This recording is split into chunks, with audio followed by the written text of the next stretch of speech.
What happens when a man who has everything decides to take advantage of someone who has nothing? It's a question that pierces straight into the heart of justice and morality, one that makes us pause and wonder how far human arrogance can go when blinded by wealth. Picture this, the glittering skyline of New York City, where success is measured in penthouses, luxury cars, and the number of zeros on a bank statement.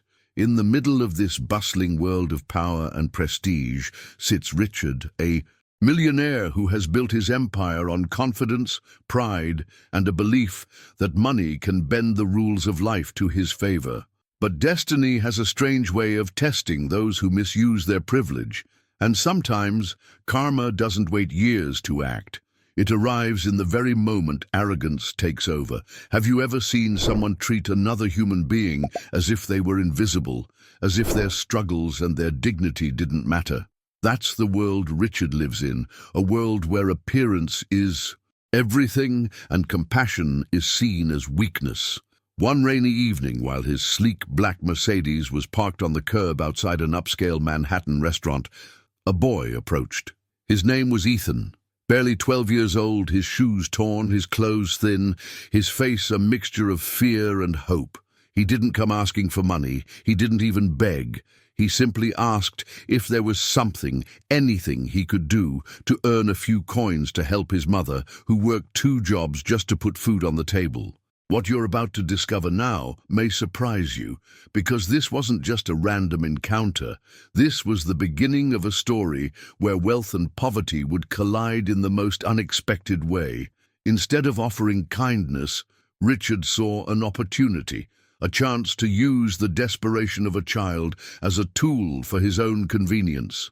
He asked Ethan to run errands, to carry bags, to polish his shoes, all for pennies. And Ethan, with no other choice, accepted. After all, what else could he do when his family's survival depended on every small coin he could bring home? Think about it. A man who spends hundreds of dollars on a single dinner asking a child to work for scraps. The image alone is painful, but it's real, and it raises a powerful question. How many times in our own lives have we witnessed something unfair, something cruel, and turned away because it was easier to ignore? Stay with me until the end, because this story isn't just about Richard's arrogance or Ethan's struggle. It's about something bigger. It's about the invisible line between greed and humanity, and what happens when someone dares to cross it. Ethan's eyes told a story of resilience far beyond his years. He didn't complain. He didn't fight back. He simply carried out every task Richard demanded, holding on to the small hope that tomorrow might be better. Yet beneath his quiet obedience was a strength that Richard could never buy, a strength born from hardship, from sacrifice, from love for his mother. And while Richard believed he was exploiting the boy without consequence, he had no idea that karma was already at work, weaving a lesson that would shake the very foundation of his life. This is not just a tale of a millionaire and a poor child. It's a mirror that forces us to reflect on who we are when faced with the suffering of others. Do we choose arrogance, or do we choose compassion? Do we see value only in wealth? Or do we recognize the dignity in every human being, no matter their status? Richard's answer to these questions would set into motion events he could never have predicted. And as the story unfolds, you'll see how justice, though sometimes silent at first, always finds its way. Now, let's step deeper into the moment where it all began. The instant arrogance blinded Richard, and the poor boy's presence became the key that would unlock a truth no amount of money could erase. And as you picture that scene, a wealthy man in his shining suit and a child standing barefoot in the rain, you might already feel a spark of emotion rising inside you.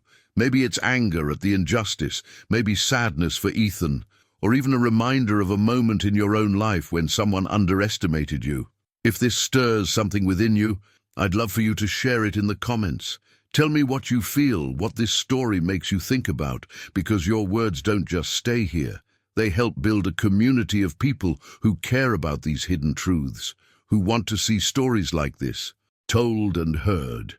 When you leave a comment, when you press that like button, it's not just a small click, it's a signal, a way of saying, this matters, keep going, don't stop telling these stories. And believe me, every single one of those signals matters more than you think. They give strength to this channel, helping these narratives reach people who may need them the most, people who might find comfort, courage, or even a wake-up call in them. And if you want to stay close to stories that go beyond surface appearances, stories that uncover the humanity behind wealth and poverty, pride and humility, then make sure you subscribe. That way, you and I can continue walking together through these powerful journeys.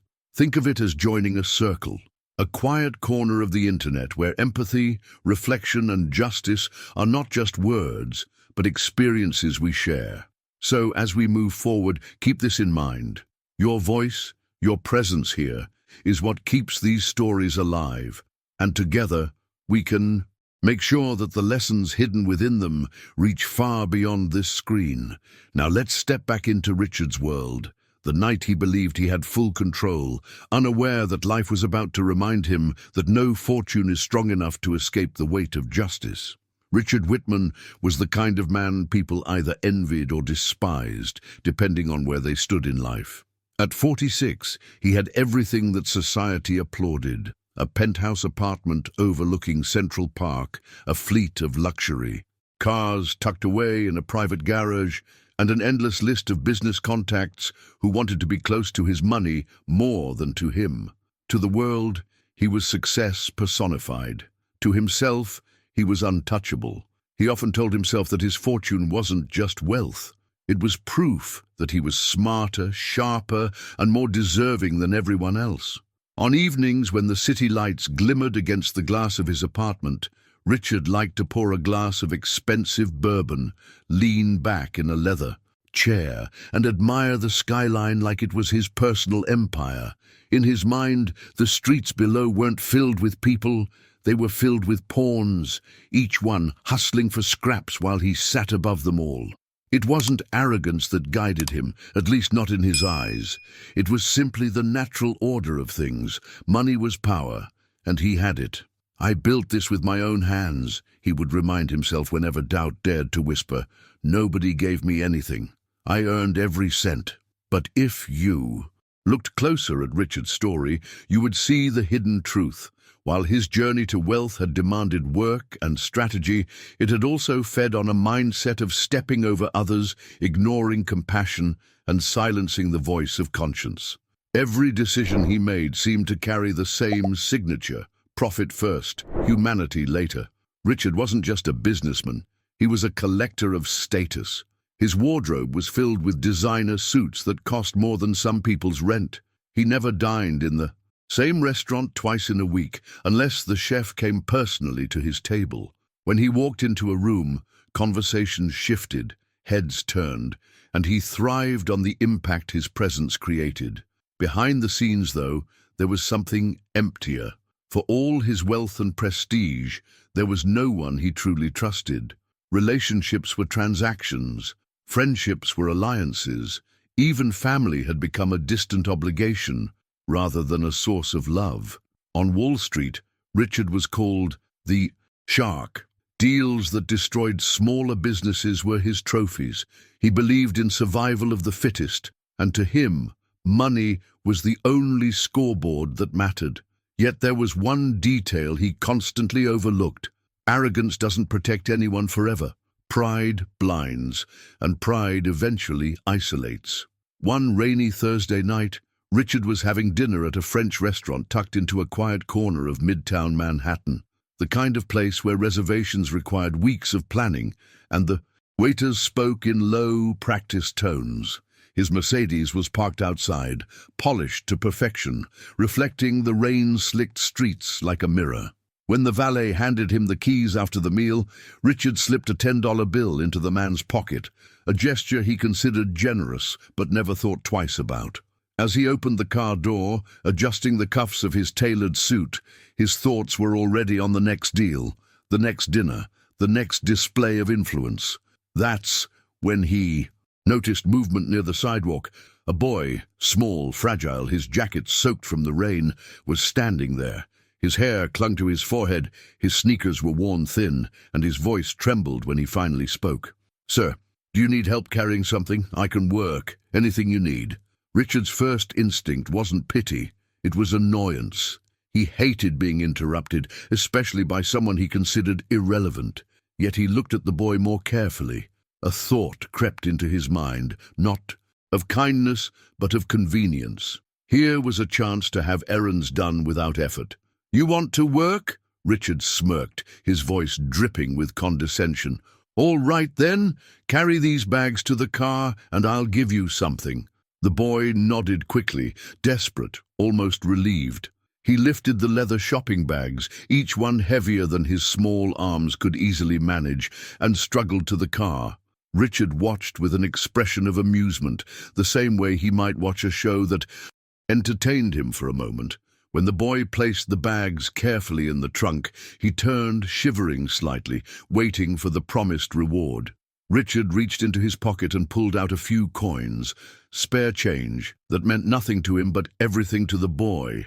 "There, that's more than enough for someone like you," Richard said, his tone flat, as if dismissing a waiter who had overstayed his welcome. The boy's eyes widened, not in gratitude, but in disbelief. He whispered softly, almost to himself, "Thank you, sir," before stepping back into the rain. His voice carried both humility and silent humiliation. Richard didn't notice, or didn't care.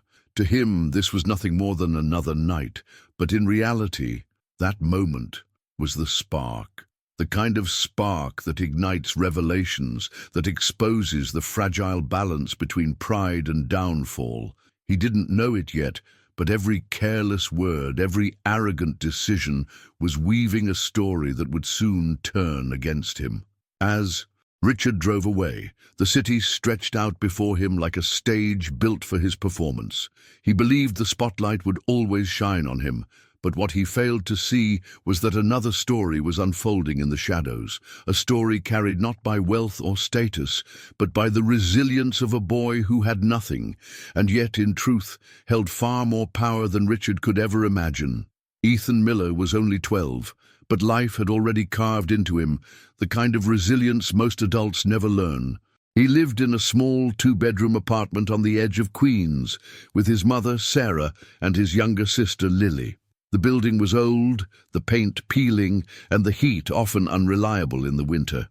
Yet Ethan never let himself see it as defeat. To him, it was simply where their journey began, not where it had to end. His clothes were hand-me-downs from neighbors, his sneakers worn thin with holes at the toes, but he wore them with quiet dignity, never ashamed, only determined. His mother worked tirelessly, juggling 2 jobs, one as a cashier at a grocery store, another cleaning offices late at night. She often came home long after midnight, exhausted, her hands raw from the constant scrubbing. Ethan would stay awake, waiting to greet her with a smile and a cup of tea he had warmed on the stove. "Don't worry, Mom," he'd whisper, his voice soft but steady. "One day, I'll make sure you don't have to work like this anymore." Those words weren't just promises. They were his personal mission. For Ethan, every small coin mattered. He had learned the value of money in its truest form, not as a tool for status, but as the difference between groceries and an empty cupboard, between electricity and darkness. While other children his age dreamed of video games and new shoes, Ethan dreamed of helping his mom pay the rent on time, of buying Lily a proper winter coat, of filling the fridge without seeing his mother's worried expression as she calculated every dollar. There was innocence in him still, but it was innocence shaped by responsibility. On weekends, when other boys played basketball at the park, Ethan collected cans and bottles to exchange for spare change. He would walk along busy sidewalks, scanning trash bins with practiced eyes, while Lily followed, sometimes humming a tune to distract herself from the looks strangers gave them. Ethan never let it break his spirit. Instead, he turned it into fuel. "We're gonna be okay, Lily," he'd say with a grin that carried more hope than certainty. "You'll see. Things are going to change for us." And deep down, he believed it. That belief, fragile yet powerful, was what made him step forward on that rainy night in Midtown Manhattan. He didn't approach Richard's car because he wanted to beg. He approached because he thought maybe, just maybe, here was a chance to earn something honestly. The storm had soaked his jacket, the cold biting through his thin clothes, but Ethan's eyes still held a glimmer of determination. He had already made the decision before opening his mouth. He would offer his hands, his effort, his willingness to work. "Sir, I can help," he said, his voice trembling not from fear, but from the chill of the rain and the weight of his hope. "I'll do anything. Carry bags, clean shoes, whatever you need." That moment wasn't just a boy speaking to a man. It was the raw collision of two worlds, one shaped by struggle, the other by indulgence, one searching for a chance, the other blind to anything outside its own reflection. Richard saw nothing more than an opportunity for convenience. But Ethan, though he didn't know it yet, was stepping into a scene that would define the course of both their lives. Behind the boy's worn-out clothes and tired expression was a mindset that refused to break. He carried his hardships like invisible weights, but he carried them with a kind of quiet strength. And while Richard believed he was dealing with someone powerless, the truth was far more complex. Ethan's strength wasn't measured by money, it was measured by love, by sacrifice, by his unshakable loyalty to his family. Every coin Richard tossed at him would be stretched into something meaningful. Bread for breakfast, bus fare for his mother, or milk for Lily. To Ethan, those pennies weren't scraps, they were lifelines. And though he accepted them with humility, part of him always whispered that there had to be more waiting on the horizon. He clung to that whisper as if it were a compass guiding him through the chaos of poverty. That's the thing about innocence. It can live even in the harshest conditions. Ethan's innocence wasn't ignorance, it was faith in a better tomorrow. Faith that hard work and kindness had value, even when the world seemed to say otherwise. It was this quiet conviction that gave him the courage to face men like Richard without lowering his gaze, even when mocked, even when dismissed. As Ethan walked back into the rain that night, clutching the few coins Richard had tossed him, he didn't realize how powerful his presence had already become. What looked like weakness to Richard was, in truth, an unshakable strength that would one day force the millionaire to confront the hidden truth about his own life. And while Ethan disappeared into the storm, carrying the weight of his small earnings and the larger weight of his family's struggles, Richard sat smugly in his car, unaware that their paths had already intertwined in a way that no decision, no arrogance, could undo. Richard didn't waste much time testing the limits of what Ethan would endure. After their first encounter, the boy's willingness to work for almost nothing stuck in his mind. To Richard, it wasn't exploitation, it was efficiency. He saw Ethan the way he saw any of his assets, useful when needed, disposable when not. And so, little by little, the millionaire began weaving the boy into his behind-the-scenes routines, a hidden arrangement that revealed more about his mindset than he would ever admit. Whenever Richard stepped out of a high-end store, his arms heavy with shopping bags, he would glance around for Ethan. Sometimes the boy was waiting across the street, as if anticipating his call. Other times, Richard would send one of his assistants to find him. "You again?" Richard would say, handing over designer bags worth more than Ethan's entire home. "Carry these, don't drop them." For a few coins, quarters, sometimes a crumpled dollar bill, Ethan did as he was told. His small frame struggled with the weight, but he never complained. The irony was sharp. Just hours earlier, Richard might have spent $500 on a dinner, not even finishing his glass of vintage wine, while Ethan later stretched a single dollar to buy bread and a carton of milk for his sister. The unequal exchange wasn't just financial, it was moral. One man fed his ego, the other fought for survival. At times, Ethan's shoes squelched from walking miles in the rain while carrying Richard's purchases. His sneakers, with soles nearly detached, slapped against the pavement, yet he kept going. "I'll get it done, sir," he'd whisper under his breath, determined not to lose the opportunity, no matter how unfair it felt. Richard, on the other hand, seemed blind to the hidden truth in front of him. He prided himself on being a master of decisions, a man whose transformation from nothing to wealth made him superior to everyone else. But what he failed to realize was that his so-called strength depended on exploiting those with less. He had convinced himself that paying Ethan pennies was an act of generosity. "Kids like him should be grateful," Richard muttered once, while handing Ethan loose change, as if his crumbs were charity. The more tasks Richard demanded, the more Ethan accepted. He ran errands across blocks of the city, carrying documents, cleaning shoes until they shone, even standing in the cold to hold open a door when Richard's hands were full. To Richard, these were trivial tasks, unworthy of real wages. To Ethan, each job was a chance to bring something home. His mother never knew the details. Ethan never wanted her to feel guilt or shame.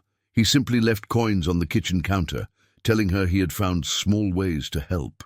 There's something profoundly revealing about these moments. They show how arrogance disguises itself as normality when someone is blinded by wealth. Richard's dinners were celebrated with champagne and laughter, while Ethan often ate toast with peanut butter, convincing his little sister it was a treat. Both lived in the same city, under the same night sky, but in worlds so different they might as well have been strangers from opposite planets.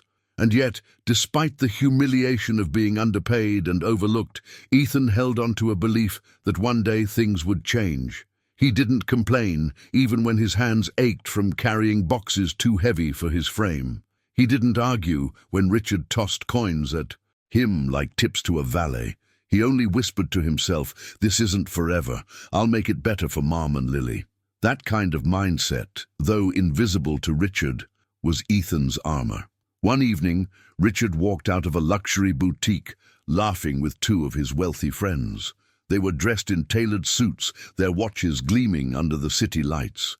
Behind them trailed Ethan, carrying bags that nearly touched the ground. "Look at this," Richard joked to his friends. "The kid works harder than half my employees, and he doesn't even cost me a decent lunch." His friends chuckled, sipping their coffee, without noticing the boy's flushed cheeks or trembling hands. It was a scene that revealed everything about Richard's character. To him, Ethan was a background figure, a disposable helper in the theater of his wealth.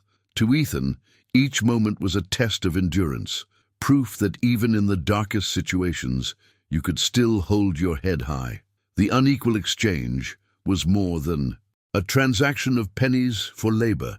It was a reflection of two mindsets colliding, one that measured value in money and another that measured value in love, sacrifice, and the promise of transformation.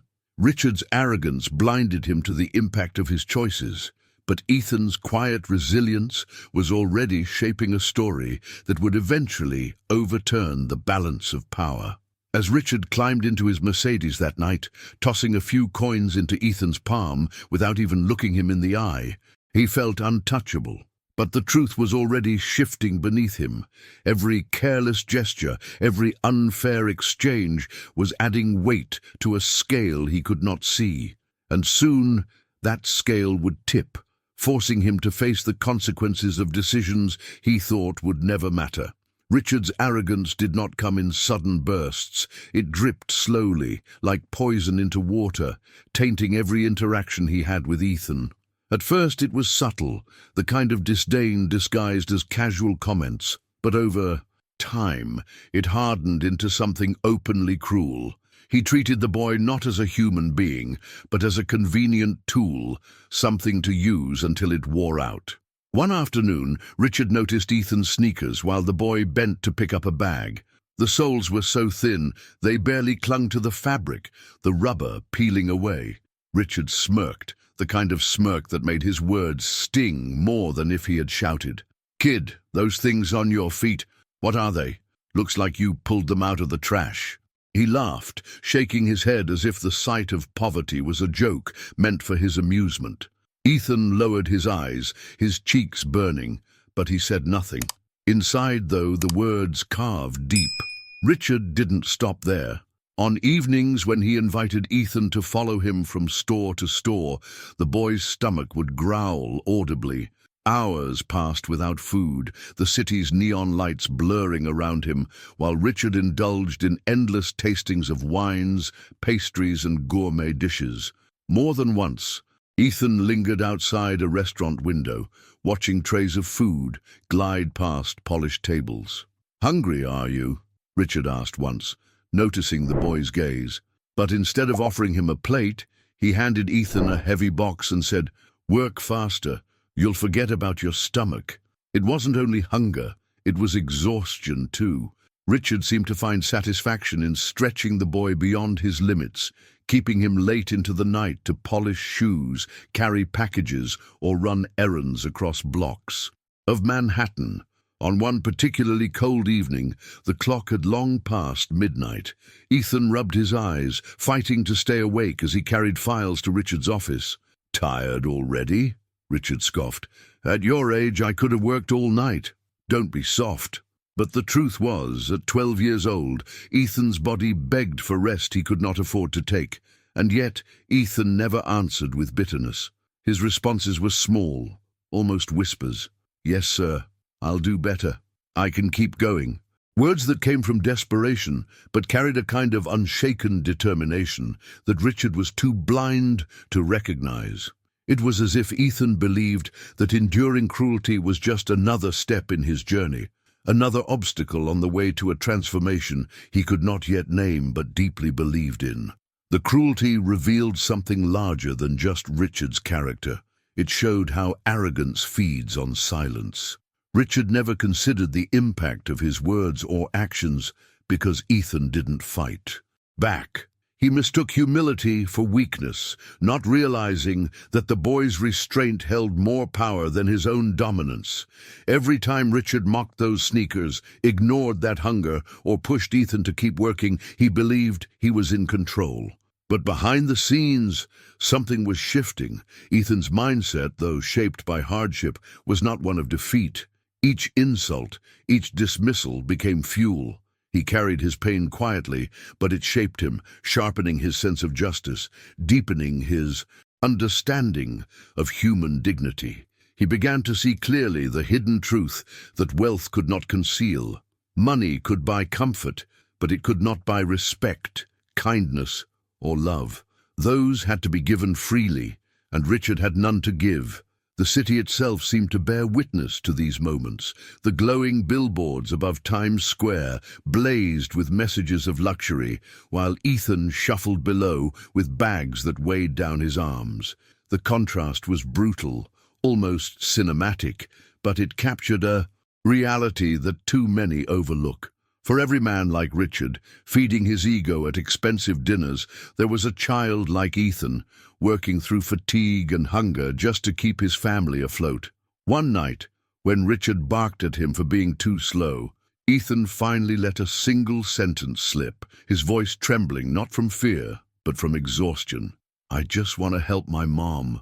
The words hung in the air for a moment, raw and unpolished. Richard stared, then scoffed, brushing it off like background noise. But the truth was that those words carried more meaning than any of Richard's boasts about wealth. They exposed the stark difference between them. One man lived for himself, the other lived for love.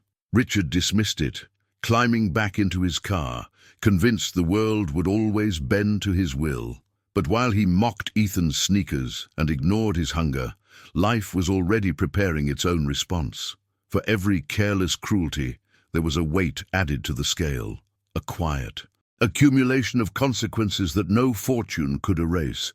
And soon enough, the boy Richard treated as invisible would become the mirror, forcing him to face the very thing he had spent his life avoiding.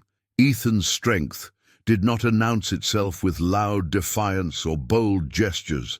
It lived quietly in the way he carried himself, in the way he answered cruelty with composure, and in the way he pushed his tired body through tasks that would have broken many grown men. His silence was not weakness. It was a kind of courage born from love, a steady flame that kept him moving forward even when the world seemed determined to crush him. When Richard mocked his sneakers, Ethan's cheeks burned, but he never retaliated. Instead, he bent his head, tightened the laces, and whispered under his breath, "Someday I'll buy Mom a new pair too." Those small sentences, meant only for himself, became his hidden strength. They were promises, not excuses, and they gave his suffering a purpose that Richard could never understand. At night, after Richard dismissed him with a wave of his hand and a few coins, Ethan would walk home through the rain-soaked streets, clutching the money as if it were treasure. By the time he reached his apartment, the coins were cold in his palm, but they meant warmth for his family. He'd set them gently on the kitchen counter where his mother would find them. When she looked at him with tired eyes and asked, "Where did you get this?" Ethan would simply answer, "I helped someone, Mom."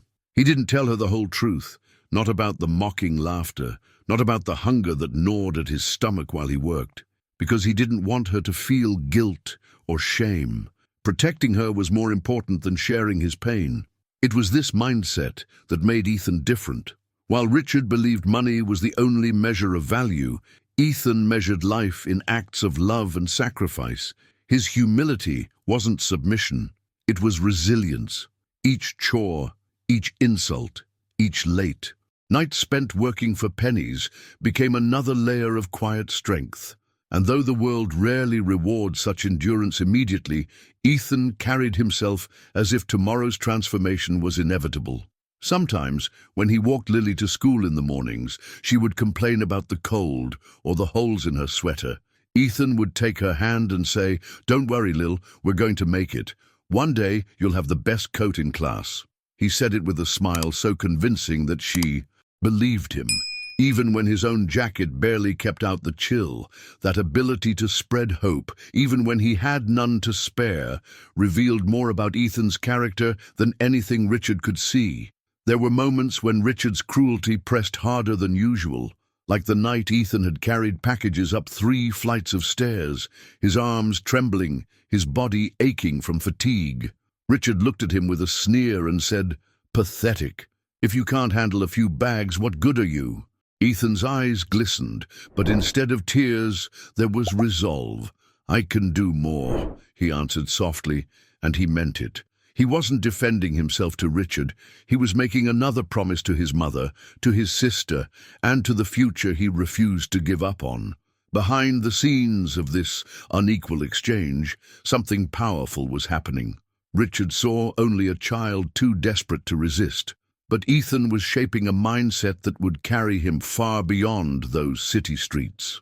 He was learning discipline, in hardship, patience, in humiliation, and courage in silence. Those are qualities no amount of wealth can buy, qualities that give true meaning to words like impact and transformation. The city itself seemed to recognize his struggle. While the lights of Manhattan dazzled above, Ethan's small figure moved through the shadows, a reminder that not all strength looks like dominance. Sometimes strength is carrying the weight of a family on tired shoulders without ever asking for pity. Sometimes it's refusing to let cruelty define who you are, and that silent strength, invisible to those blinded by arrogance, was already writing a story that would one day demand to be seen.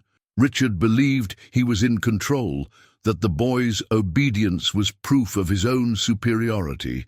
But the truth, hidden just beneath the surface, was that Ethan's quiet endurance carried a force far greater than Richard's money or pride. Every polite answer, every task completed without complaint, every step home through the rain was building a foundation of character that no humiliation could shake. And while Richard continued to laugh at his expense, Ethan carried on with the kind of determination that makes ordinary lives extraordinary.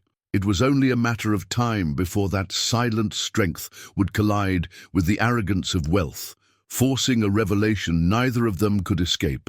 The turning point came on a night that was supposed to showcase Richard's triumph. He had invited a circle of wealthy friends and business partners to a private dining room in one of Manhattan's most exclusive restaurants. The long mahogany table gleamed beneath chandeliers, crystal glasses sparkled with imported wine, and every plate was adorned with food more expensive than Ethan had ever seen in his life. Richard sat at the head, his confidence radiating, his laughter carrying through the room like a performance designed to prove his superiority. Ethan had been brought along as if he were a servant, carrying bags earlier in the day, and now standing silently near the door, ready to fetch whatever Richard demanded. He wore the same tattered sneakers Richard once mocked, his jacket still damp from the rain outside. He didn't belong in that room by the world's standards, yet his presence revealed a truth that no luxury could hide. At one point, Richard leaned back in his chair, swirling his glass of wine as his friends praised his latest business deal. Then his gaze shifted toward Ethan, who stood quietly in the corner, his small hands clasped in front of him. With a smirk, Richard decided to make him the evening's entertainment. "Gentlemen," he said, gesturing toward the boy, "take a look at this. This is what real efficiency looks like. A kid who works harder than some grown men I've hired, and he costs me almost nothing." The table erupted in shallow laughter. Ethan lowered his head, but Richard wasn't finished. "Look at those shoes," he continued, his tone sharp. "Holes big enough to fit a finger through. Pathetic, isn't it? And yet he still shows up. That's dedication, or maybe just desperation." The laughter grew louder, bouncing off the polished walls. Richard's words hung in the air like daggers, slicing into the boy's dignity, while others treated it as a harmless joke. For Ethan, humiliation was not new, but something about that moment cut deeper. Maybe it was the room full of strangers watching, or maybe it was the way Richard spoke, as if his worth could be reduced to scraps. Still, Ethan stood in silence, his shoulders heavy but unbroken. His mind whispered the same promise it always had: this isn't forever. One day things will change. Yet not everyone at the table found Richard's cruelty amusing. Among the guests was Daniel Harper, a respected lawyer and community leader. He had grown up in Queens, not far from where Ethan lived now, and though success had carried him into circles of power, he had never forgotten the struggles of his own childhood. As Richard continued to ridicule the boy, Daniel's eyes narrowed. There was something familiar about Ethan, the shape of his face, the determination in his eyes. And then it struck him. Years earlier, when Daniel was just starting his career, there had been a time when his own family faced hardship. His father had fallen ill, bills piled up, and it was Sarah Miller, Ethan's mother, who stepped in quietly to help. She had worked long hours at a grocery store, often giving away food at a discount or slipping bread into bags when she knew families couldn't afford it. Daniel had never forgotten her kindness, the way she carried herself with dignity even while working tirelessly for others. And now, standing in front of him, was her son, enduring the same cruelty she had once protected others from. Richard raised his glass for another toast, but Daniel's voice cut through the room. "Richard," he said firmly, "do you even hear yourself right now?" The laughter stilled. Richard blinked, surprised by the interruption. "What are you talking about?" Daniel turned his gaze toward Ethan, then back to the table. "That boy isn't worthless. His mother is Sarah Miller, and if it weren't for her, my own family might not have made it through some of our hardest times. She helped us when we had nothing, without asking for anything in return. That kind of character," he said, his voice steady, "is worth more than all the money in this room." The silence that followed was heavy. Richard shifted in his chair, suddenly uncomfortable, though he tried to mask it with a smirk. His friends exchanged uneasy glances, the air thick with the revelation that the boy they had laughed at carried a connection far stronger than any of them had imagined. Ethan's eyes lifted for the first time that evening, meeting Daniel's. For a brief moment he felt seen, not as a servant, not as an object of ridicule, but as someone who mattered. And in that moment, the balance of power in the room shifted. The one who had mocked was now exposed, and the one who had endured in silence was revealed to carry a legacy of kindness and dignity far beyond the reach of wealth. Richard cleared his throat, trying to regain control of the conversation, but the laughter had died. No amount of money or bravado could erase the impact of Daniel's words. The hidden truth was out in the open. Behind the scenes of Richard's arrogance lay a boy whose very existence challenged the shallow foundation of his pride. And that truth, once spoken, could not be ignored. As the evening wound down, the atmosphere had changed. Richard's jokes fell flat, his confidence chipped by the weight of exposure. Ethan, though still quiet, carried himself a little taller, the sting of humiliation softened by the unexpected defense of someone who knew his mother's worth. What Richard believed was a moment of dominance had instead planted the seed of his unraveling, a revelation that would soon grow beyond his control. The air in the private dining room grew heavy after Daniel's words. For the first time all evening, Richard found himself without the easy laughter of his guests to cushion his arrogance. He tried to brush it off with a forced chuckle, but his voice lacked its usual confidence. "Come on, Daniel, you're being dramatic. The boy wanted to work. I gave him a chance, didn't I?" Daniel leaned forward, his expression unshaken. "A chance? Is that what you call it? Mocking him in front of your friends, paying him pennies for hours of work and treating him like he's disposable? Let's be clear, Richard. Exploiting a child isn't generosity. It's not just immoral, it's illegal." His words cut through the clinking of silverware, leaving only silence behind. Richard shifted in his chair, glancing at the men and women seated around the table. Their faces told him what he didn't want to see: discomfort, shame, even disgust. These were people who thrived on appearances, who built their lives on social connections as much as on money. And in that moment, the image of sitting next to a man accused of exploiting a child wasn't just distasteful, it was dangerous for their reputations. One guest cleared his throat and set down his glass. "I didn't come here for this," he muttered, pushing his chair back. Another followed, shaking his head as he avoided Richard's gaze. Within minutes, the camaraderie Richard had cultivated over years of lavish dinners and deals evaporated like mist in the morning sun. His laughter, once the center of attention, now echoed awkwardly in a half-empty room. Ethan stood frozen near the door, his eyes wide as the scene unfolded. He had endured so many nights of humiliation in silence that to hear someone defend him with authority felt almost unreal. "I didn't ask for trouble," Ethan whispered to himself, though part of him couldn't help but feel a spark of hope. Hope that justice, long silent, was finally finding its voice. Richard slammed his palm against the table, his pride boiling. "Over? You're all hypocrites," he spat. "Don't act like you're saints. I've given more in charity than any of you combined." His voice rose, but the louder it became, the weaker it sounded. Anger couldn't mask the cracks spreading through his authority. Daniel remained calm, his voice steady but firm. "Charity doesn't erase cruelty, Richard. Throwing money at causes for appearances doesn't excuse humiliating a child who just wanted to help his mother. Wealth without humanity is hollow, and the law won't see you as generous, it will see you as responsible for exploiting him." The weight of those words pressed down harder than the stares of his departing friends. For a man like Richard, reputation was everything. Deals were signed in handshakes over dinners like this, alliances formed through whispers of admiration, and now whispers were turning into condemnation. The impact of that night reached far beyond the dining room. It spread into the circles Richard relied upon, carrying with it the hidden truth that he was not a leader to admire, but a man who mistook arrogance for strength. Ethan, still standing quietly, realized that the transformation he had long wished for might not come in the way he expected.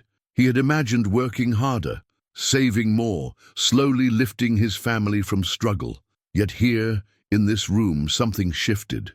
The boy who had been treated as invisible was suddenly at the center of a revelation that could change everything.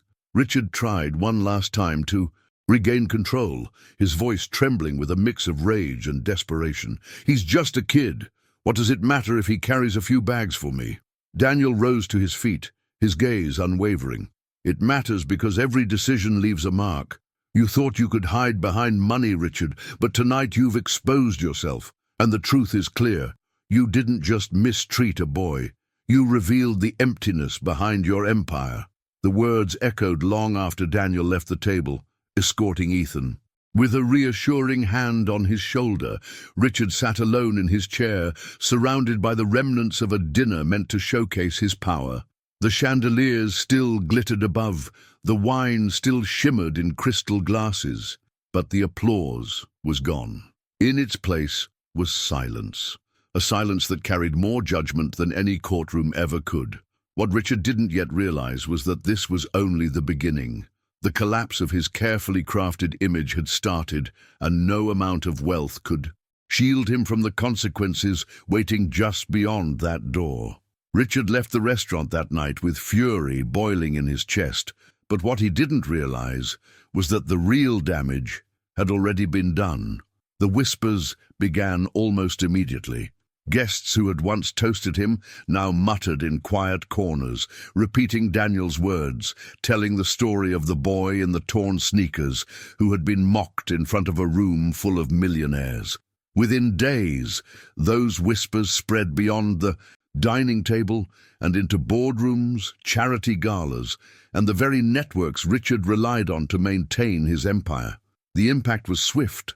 A business partner who had been negotiating a major deal suddenly withdrew, citing ethical concerns. A charity board Richard sat on quietly distanced itself, removing his name from upcoming events.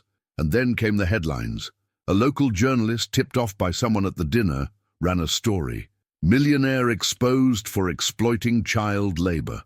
What was once behind-the-scenes humiliation turned into public revelation. Richard's carefully constructed image of authority and generosity crumbled under the weight of exposure. The lawsuits followed soon after. Labor laws in New York were clear, and Daniel made sure the case was handled with precision. "You thought he was invisible," Daniel told Richard in a meeting where their paths crossed again. "But children like Ethan are exactly who the law was designed to protect." Richard scoffed, trying to maintain his pride. But for the first time in years, he felt cornered, powerless against forces he couldn't buy his way out of. Meanwhile, Ethan's life began to shift in ways he never expected. Daniel, moved by the boy's resilience and remembering the kindness of Sarah years earlier, took it upon himself to ensure the family received real support. He arranged for community aid to help with rent and groceries. More than that, he pulled strings to secure Ethan a scholarship to a private school that would recognize his potential rather than exploit his desperation. When Ethan's mother heard the news, she broke down in tears at their small kitchen table. "I never asked for this," Sarah whispered, her hands trembling as she held the letter confirming the scholarship. Ethan looked at her with a steady gaze and said, "Mum, you always helped others. Now someone's helping us." His words carried a hidden truth. Kindness, given freely, has a way of returning when it's needed most. For Ethan, the transformation was almost surreal. He went from working for pennies under the sneer of a millionaire to walking into classrooms where teachers encouraged him, where books and opportunity replaced errands and exhaustion. Yet even in this new world, he didn't lose sight of where he came from. "I won't waste this," he promised Daniel one afternoon after school. "I'm going to do something with my life, for my mom, for Lily." Richard, on the other hand, watched as everything he built unraveled piece by piece. Contracts dissolved, his penthouse filled with unanswered calls from investors, and his once loyal allies turned away as if his name itself had become toxic. The same arrogance that had once made him seem untouchable now worked against him, painting him as careless, cruel, and unfit to lead. The hidden truth he had ignored for years was now exposed for all to see. Money might build walls, but it cannot protect against the weight of justice. There was no dramatic collapse, no single explosion that took everything from him. It was quieter, more painful than that. A slow erosion of power, reputation, and influence, like sand slipping through his fingers. Each day he woke to another message of abandonment, another reminder that decisions made in arrogance eventually come full circle. Ethan didn't rejoice in Richard's downfall. That wasn't who he was. His journey was not about revenge, but about hope. The real victory for him was not watching the mighty fall, but watching his mother smile without the same weight of worry etched on her face. It was hearing his sister laugh in a new winter coat, bought not with pennies, but with dignity. It was knowing that his silent strength had carried him to a place where kindness and opportunity finally met. Life has a way of balancing the scales in its own time. For Richard, karma arrived as public shame and isolation. For Ethan, it arrived as doors opening where walls had once stood. Two lives, once intertwined by exploitation, now diverged on paths defined by very different choices. And as the city lights of New York glimmered above them both, one man's empire faded, while one boy's journey toward transformation had only just begun. In the weeks that followed, the city seemed to tell two very different stories. One was of Richard, a man once admired for his empire, now moving through New York in silence, his presence no longer commanding, but diminished. The other was of Ethan, a boy who had carried the weight of humiliation and hardship, but now walked with a new sense of possibility. It was as if life itself had revealed a hidden truth, peeling back the layers of arrogance to expose what really mattered. Richard sat one evening in his penthouse, the same one that had once felt like a monument to his success. The skyline stretched before him, but this time it felt less like an empire and more like a reminder of what he had lost. The phones that used to ring with opportunities now sat silent, even his own. Reflection in the glass felt like a stranger, hollow, disconnected, stripped of the illusion of control. He whispered to himself, "All this, and it means nothing." But by then his words were too late. His decisions had already carved the path he was walking, and pride had left him with nothing but echoes. Meanwhile, Ethan adjusted to a new rhythm of life. The scholarship Daniel secured gave him access to books, teachers, and opportunities that once seemed out of reach.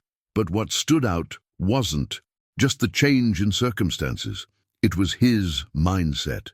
He never allowed himself to forget the journey that had brought him here. He still held Lily's hand on the way to school, still looked after his mother when she returned home from long shifts, and still whispered promises under his breath. Only now they were filled with hope rather than desperation. "We're going to be okay," he told his sister with a smile that carried more truth than ever before. The contrast between them revealed something profound. Richard had built walls around himself, believing that wealth was the ultimate shield, but those walls collapsed the moment compassion was stripped away. Ethan, who had nothing to protect him but dignity and humility, carried within him a strength that no fortune could match. That strength, though quiet, was unshakable, and it gave him a foundation that arrogance could never provide. It's easy to be blinded by appearances, to believe that the tallest buildings or the most expensive suits represent success. But behind the scenes, life measures people differently. It looks at decisions, at the impact we leave on others, at whether we choose cruelty or kindness when faced with the vulnerable. And when those moments are revealed, they tell the truth far louder than money ever could. Ethan's story is not just about a boy overcoming hardship. It's about the revelation that the smallest voices often carry the greatest truths. His courage, his humility, and his refusal to let cruelty define him became a lesson not just for Richard, but for anyone willing to see beyond wealth and status. Richard learned too late that money without compassion is empty. But Ethan showed that dignity cannot be bought, it can only be lived. And so, as their paths diverged under the same city lights, one man faded into the shadows of his own arrogance, while a boy stepped forward into a journey shaped by hope, resilience, and the quiet power of humility. The lesson remained, etched into the contrast between them. Success built on arrogance crumbles, but strength built on love endures. And that truth, though simple, carries the power to transform lives far beyond their own. And if you've come with me all the way through this story, maybe something in it resonated with you too. Perhaps it reminded you of a moment when dignity mattered more than appearances, or when kindness revealed a hidden strength? If that's the case, I'd love to know. Drop a comment below and write, "I'm with you." Until the end. It's a simple way for me to see who walked through this journey with me. If the message we shared here touched you, giving the video a like is the best way to help these stories reach more people who might need them. And if you'd like to keep exploring stories that carry lessons of humility, justice, and transformation, subscribing is the easiest way to stay connected. That way, we can continue reflecting together on the truths hidden behind the surface of everyday life. And since you're already here, there's a video right beside this one that complements everything we've talked about. Click and continue with me there. I think you'll find it just as meaningful. Let's keep the conversation going.